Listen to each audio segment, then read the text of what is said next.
Hello friends, welcome to SSC coaching centre. दोस्तों, आज के वीडियो में देखेंगे रीजनिंग के क्वेश्चन जो कि बहुत इंपॉर्टेंट हैं। क्वेश्चन है आपका 42 छात्राओं की कक्षा में सुधा का क्रम ऊपर से 26वां है, उसका क्रम अंत से कितना होगा। देखिए, प्रश्न बहुत अच्छा है। ये टोटल छात्र आपके 42 हैं, तो उसका जो क्रम है ऊपर से, ऐसे ऊपर से चलेंगे नीचे की तरफ, तो ऊपर से उसका जो क्रम है वो 16वें है। ठीक है, टोटल कितने हैं भैया आपके पास? 42 छात्र हैं। नीचे से फिर क्रम कितने बच्चे बचे? टोटल 42 में से ऊपर से 16वां क्रम है, तो नीचे से कितने बचे? 26 स्टूडेंट बचे। 26 और 16 कितना हो जाएगा? 26 और 16 42 ही तो हो जाएगा। 26 और 16 42 हो जाएगा। ठीक है, तो आपसे करा कर 42 छात्रों की कक्षा में सुधा का क्रम ऊपर से 16वां है। ये है दोस्तों उसका क्रम 16वां, ये आपका क्रम है। तो उसका क्रम अंत से कितना होगा? याद रखना, जब भी ऐसा क्वेश्चन आ जाए, टोटल तो 42 है, इसका जो क्रम है वो 16वां है, तो यहां कितने बचे? 26। तो इधर से जो क्रम होगा उसका ये वाला, तो आप 26 में एक जोड़ देना, उसका जो क्रम होगा वो 27वां होगा। एक एग्जाम्पल और समझ लो, इसका ऑप्शन डी हो गया। जैसे मान लो 25 छात्र हैं और ऊपर से उसका किसी बच्चे का क्रम 10वां है। कितना है? 10वां है। ये वाला जो क्रम है वो 10वां है, तो 25 में से ये 10वां है, तो कितने बचे भाई? 15 बचे कि नहीं? ऊपर से 10वां है, नीचे से 15 बचे, तो 15 में एक जोड़ देना, यानी कि 16 उसका सही जवाब हो जाएगा। ये ऐसी ट्रिक मैं आपको बता रहा हूं जो सब जगह लागू होती है। इस तरीके का क्वेश्चन कोई भी बन जाए, नीचे से जो बचते हैं उसमें एक जोड़ देना, नीचे से स्थान आपको मालूम हो जाएगा। क्लियर सभी को? चलिए आप देखते हैं अगला सवाल। अगला प्रश्न है, रीजनिंग का ये क्वेश्चन बार बार पूछा जाता है। 7 स्टार 4 स्टार 3 बराबर 4 3 7, 8 स्टार 6 स्टार 4 बराबर 6 4 8।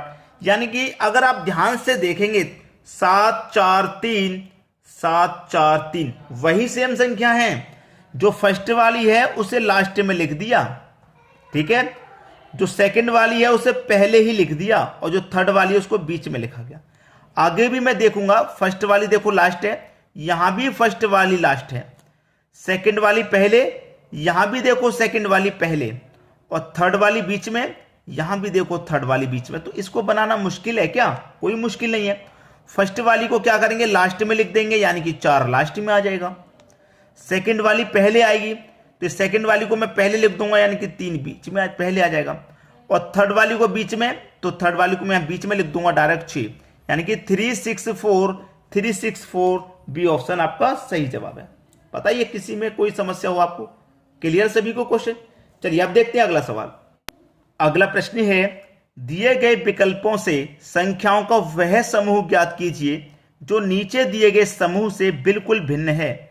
दिया गया समूह, यानी कि यहां पे 4 ऑप्शन में से कोई 3 समूह ऐसे हैं जो किसी ना किसी प्रकार के समान हैं, लेकिन एक अलग होगा। तो ये दिया गया जो समूह है, हमें इससे पहचान होगी 3 7 100। अब मैं क्या करूंगा, 3 और 7 को अगर मैं ऐड कर लूं तो 10, और 10 का स्क्वायर कर लूं तो 100, यानी कि 3 और 7 से मुझे 100 तीसरी संख्या मिलेगी। पहले की दोनों संख्याओं को जोड़ के स्क्वायर करेंगे, तीसरी मिलेगी। ठीक है, चलिए मैं पहली को और दूसरी को दोनों को जोड़ूंगा तो कितना हो जाएगा? 11 और 12 23 हो जाएगा, और 23 का मैं स्क्वायर करूंगा तो ये होता है 529। लेकिन मुझे कितना दे रखा है? 365, गलत दे रखा है।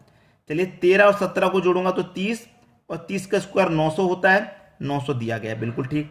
1 और 2 को जोड़ूंगा 3, 3 का स्क्वायर करूंगा तो 9 होता है, 9 दिया गया है, बिल्कुल ठीक। 6 और 7 13, 13 का स्क्वायर करूंगा तो 169, और 169 दिया गया, बिल्कुल ठीक। यानी कि ये 3 संख्या तो हमारी समान दी गई हैं, सभी स्क्वायर की फॉर्म में है। जो हमारा दिया गया समूह है बिल्कुल उसी से तीनों बन गई सेम। जो पहला ऑप्शन है वो नहीं बन पा रहा, जो स्क्वायर है रियल में वो दे ही नहीं रखा, तो हमें भिन्न समूह पता करना था, तो पहला ऑप्शन हमारा सही जवाब हो जाएगा यहाँ पे। क्लियर है सभी को क्वेश्चन? चलिए अब देखते हैं हम अगला प्रश्न। अगला सवाल है 7 8 16 43 क्वेश्चन मार्क। संख्या बढ़ते हुए क्रम में है। 7 से 8 हो गया, 1 बढ़ गया। 8 से 16 हो गया भाई, 8 से 16 हो गया, 8 बढ़ गया। 16 से 43 हो गया तो 27 बढ़ा। अब यहां कितना बढ़ेगा? पहले तो यही पता कर लो, ये जो बढ़ रहा है किस फॉर्म में बढ़ रहा है। पहले 1 बढ़ा, यानी कि 1 का क्यूब, 8 बढ़ा, यानी कि 2 का क्यूब, 27 बढ़ा, यानी कि 3 का क्यूब, अब क्या बढ़ेगा, 4 का क्यूब, 4 का क्यूब मतलब 64 बढ़ेगा। तो 43 में 64 जोड़ दो, 107 होता है। 107 यानी कि बी ऑप्शन होता है। ये आपका सही जवाब है। क्वेश्चन कठिन भी लग रहा होगा और इजी भी लग गया होगा, दोनों ही लग रहे होंगे, पहले करने से पहले कठिन, करने के बाद में तो बहुत आसान है। चलिए अब देखते हैं अगला सवाल। अगला प्रश्न है, यदि 15 अगस्त 2006 को मंगलवार था तो बताइए 15 अगस्त 2007 को कौन सा दिन था। आसान क्वेश्चन है। तारीख सेम है 15, महीना भी सेम, वर्ष में चेंजिंग है, यानी कि 2006 से हम जा रहे हैं 2007 को। 2006 से 2007 पूरा पूरा हम एक साल बढ़ रहे हैं, पूरा पूरा हम एक साल बढ़ रहे हैं, ठीक है, पूरा पूरा एक साल। लेकिन याद रखें इसमें कोई फरवरी का महीना तो नहीं आ रहा जो 29 का होता है, लेकिन नहीं आ रहा। 2006 भी हमारा साधारण वर्ष है, 2007 भी साधारण वर्ष है, जिसमें फरवरी का महीना 2007 में काउंट होगा, 2006 में तो काउंट नहीं होगा क्योंकि हम अगस्त के बाद में आ रहे हैं। 2007 में फरवरी का महीना काउंट होगा, लेकिन साधारण वर्ष 28 का रहेगा, तो एक दिन ऐड होगा। जब हम एक वर्ष पूरा पूरा बढ़ते हैं तो एक दिन ऐड होता है, ठीक है। अगर मान लो जो हमसे क्वेश्चन कह देता कि 2007 से सेम महीना सेम तारीख होती 2008 में आ जाए, 2008 तो लीप वर्ष है, तो 7 से 8 बढ़ेंगे तो एक तो इसमें ऐड होगा ही होगा, लेकिन 2008 में फरवरी का महीना 29 का होगा, तो एक फरवरी का जो महीना 29 है एक और ऐड हो जाएगा, यानी कि इसमें टोटल 2 ऐड होंगे। लेकिन हमें तो एक ही ऐड करना है, क्वेश्चन हमारा सिर्फ यही था, तो मंगलवार में एक ऐड कर देंगे तो हो जाएगा भैया बुधवार। मंगलवार में एक जोड़ दो तो बुधवार पे पहुंच जाएंगे। बी ऑप्शन बिल्कुल सही। चलिए अब देखते हैं अगला सवाल। अगला प्रश्न है 72 से 37, 72 प्लस 37 से इतना हो सकता है, जोड़ने से नहीं हो सकता, लेकिन रिलेशन कोई ना कोई होगा। 7 2 प्लस 3 7 से हमें ये वाली संख्या बनानी है 6 3 2 8। देखिएगा पहली संख्या का रिलेशन पहली से बनाता हूं मैं, तो 7 से 6 हो गया यानी कि -1। दूसरी का दूसरी से बनाऊंगा, 2 से 3 हो गया यानी कि प्लस का 1। अब यहां पे तीसरी का तीसरी से बनाऊंगा, 3 से 2 हो गया यानी कि यहां भी -1। लास्ट वाली का लास्ट से बना दूं तो 7 से 8 हो गया +1, -1 +1 -1 +1 ऐसा हो रहा है। यहां पे भी बिल्कुल वैसा ही करना है।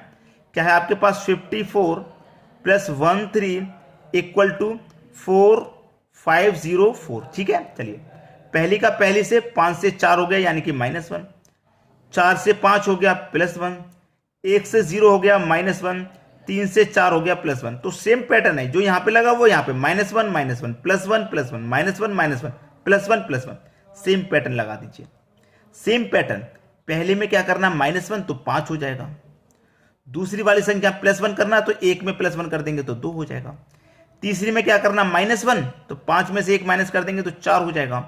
और 3 में क्या करना, लास्ट वाली में जोड़ेंगे 1, तो लास्ट में 1 जोड़ दूंगा, 3 में 1 जोड़ दूंगा 4, तो 5 2 4 4 5 2 4 4 5 2 4 4, पहला ऑप्शन सही हो गया। आसान था कि नहीं। चलिए अब देखेंगे अगला सवाल। अगला सवाल है, यदि 16 / 4 = 74, 21 / 3 = 33, 81 / 9 = 99, तो 55 / 5 क्या होगा। दोस्तों ये जो क्वेश्चन है आपके लिए होमवर्क है, अच्छा क्वेश्चन है इसलिए होमवर्क के लिए दिया गया है, और आप इसे कमेंट करके बताइएगा आपका ऑप्शन कौन सा है, A B C या D, कौन सा सही जवाब है, कमेंट करके जरूर बताइएगा। ठीक है दोस्तों, वीडियो देखने के लिए आपका बहुत बहुत धन्यवाद।